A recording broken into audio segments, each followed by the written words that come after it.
अब गुजरात के लोग बिहार के वोटर बन रहे हैं। जो भाजपा के प्रभारी हैं भीखू भाई, वो पटना के वोटर बन गए हैं। पहले बीजेपी का एक फॉर्मूला होता था चुनाव हराने का, सीबीआई, ईडी, इनकम टैक्स को लगाया जाता था। जब ये सब बेकार हो गई एजेंसियां, तो इलेक्शन कमीशन को आगे जो है किया जा रहा है। अंधभक्त लोग जो हैं वो कहते हैं कि मोदी जी का करिश्मा है जो चुनाव जीतते जाते हैं, चाहे किसी भी राज्य में हो। लेकिन सच्चाई ये है कि वोट की डकैती पुरजोर तरीके से है कि ओरिजिनल मतदाताओं को मार देते हैं, शिफ्टेड बता देते हैं, अनट्रेसेबल बता देते हैं। और जो भाजपा के लोग हैं, संभावित प्रत्याशी या वर्कर या बड़े बड़े लोग, डेप्यूटी चीफ मिनिस्टर जैसे, उन लोगों का एक नहीं दो दो ईपीआईसी नंबर बन जाता। पक्ष के वोटों को कम कर रही है और भाजपा के जो लोग हैं उन लोगों का एक नहीं बल्कि दो दो ईपीआईसी नंबर, एपिक नंबर बनाया जा रहा है। अलग अलग बूथों पे भी बनाया जा रहा है, एक ही विधानसभा में। एसआईआर का मामला जो है सुप्रीम कोर्ट में चल रहा है और कल तो जिन लोगों की एसआईआर के बाद मृत्यु लिस्ट में नाम था, उन लोगों को जिंदा जो है अदालत में पेश भी किया गया। देखिए, ये एक गंभीर मामला है। वोट की चोरी लोग कह रहे हैं। चुनाव आयोग जो है वोट की डकैती कर रहा है बीजेपी के इशारे पे। बीजेपी के अंधभक्त लोग जो हैं वो कहते हैं कि मोदी जी का करिश्मा है जो चुनाव जीतते जाते हैं, चाहे किसी भी राज्य में हो। लेकिन सच्चाई ये है कि वोट की डकैती पुरजोर तरीके से हो रही है। अब जब खुलासा होने लगा है तो बीजेपी की बोलती बंद है। आज तक इलेक्शन कमिश्नर जो हैं प्रेस कॉन्फ्रेंस नहीं किए हैं। आज तक ऐसा कभी नहीं हुआ। और आज आप देखिएगा कि कुछ और एसआईआर में जो प्रक्रिया में जो खामियां रही हैं उसको भी हम लोग जो है उजागर करेंगे। लेकिन पहले बीजेपी का एक फॉर्मूला होता था चुनाव हराने का, सीबीआई, ईडी, इनकम टैक्स को लगाया जाता था। जब ये सब बेकार हो गई एजेंसियां, तो इलेक्शन कमीशन को जो है आगे जो है किया जा रहा है। वोट की चोरी, वोट की डकैती इलेक्शन कमीशन ने 2020 में भी किया था। हम लोगों का जो मात्र जो डिफरेंस जो था वो डिफरेंस 12,000 का था और 12,000 में हम लोगों को 10 से अधिक सीटें जो हैं हरा दी गई 2020 में। कोई 12 वोट से, कोई 50 वोट से, कोई 100 वोट से, कोई 500 वोट से। इस तरह से कई सीटें हम लोगों को हरा दी गई। आप लोगों ने चंडीगढ़ मेयर का भी देखा होगा कि किस तरह से ये लोग खुलेआम, जो तो सीसीटीवी था तो पकड़े गए, इसीलिए चुनाव आयोग ने सीसीटीवी को ही हटा दिया। कितने निष्पक्ष लोग हैं ये लोग। देश की जनता जो है समझती है। और आप सब लोगों को सामने पिछले बार डेप्यूटी चीफ मिनिस्टर बिहार के विजय सिन्हा जी का हम लोगों ने, आप कह लीजिए कि चीज़ें जो है सामने लाई थी, खुलासा कह लीजिए या वो अपराध कह लीजिए, हमने पहले भी कहा था।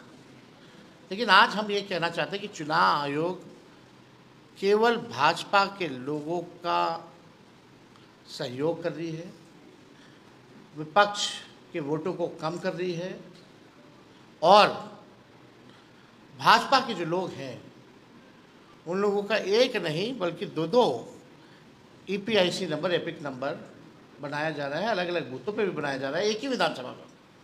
अब आपके सामने एक और खुलासा हम लोग जो है करने जा रहे हैं। ये है मुजफ्फरपुर की जो मेयर है, भाजपा की बड़ी नेत्री हैं, जो शायद अभी प्रत्याशी भी होने जा रही हैं। हम चाहेंगे कि अपने ऑपरेटर को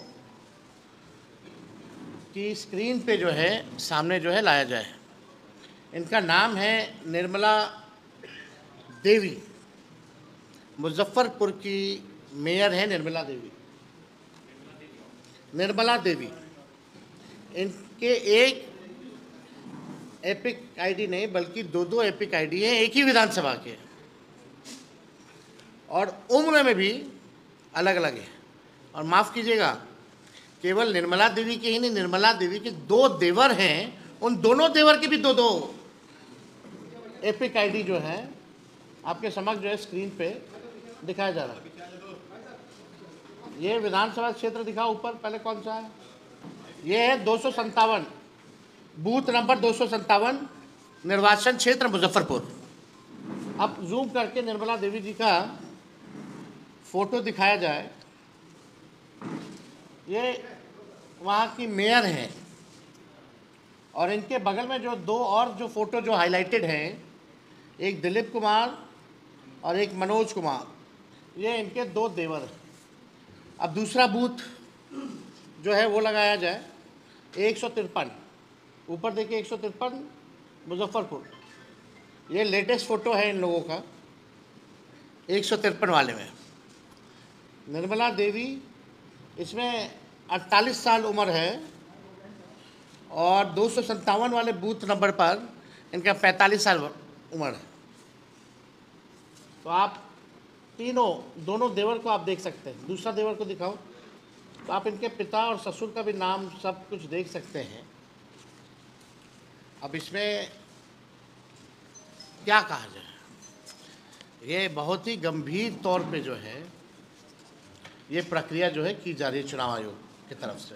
ये गंभीर है कि ओरिजिनल मतदाताओं को मार देते हैं, शिफ्टेड बता देते हैं, अनट्रेसेबल बता देते हैं, और जो भाजपा के लोग हैं, संभावित प्रत्याशी या वर्कर या बड़े बड़े लोग, डेप्यूटी चीफ मिनिस्टर जैसे, उन लोगों का एक नहीं 2 ईपीआईसी नंबर बन जाता है। तो शुरू दिन से ही हमने ये बात कही थी, जब से एसआईआर की प्रक्रिया चल रही थी, कि साजिश की बुई नहीं बल्कि पूरा चुनाव आयोग का एक बड़ा भाजपा के साथ मिलकर के एक भारी जो है षड्यंत्र जो है रचा जा रहा है, और भाजपा को मदद पहुंचाने के लिए चुनाव में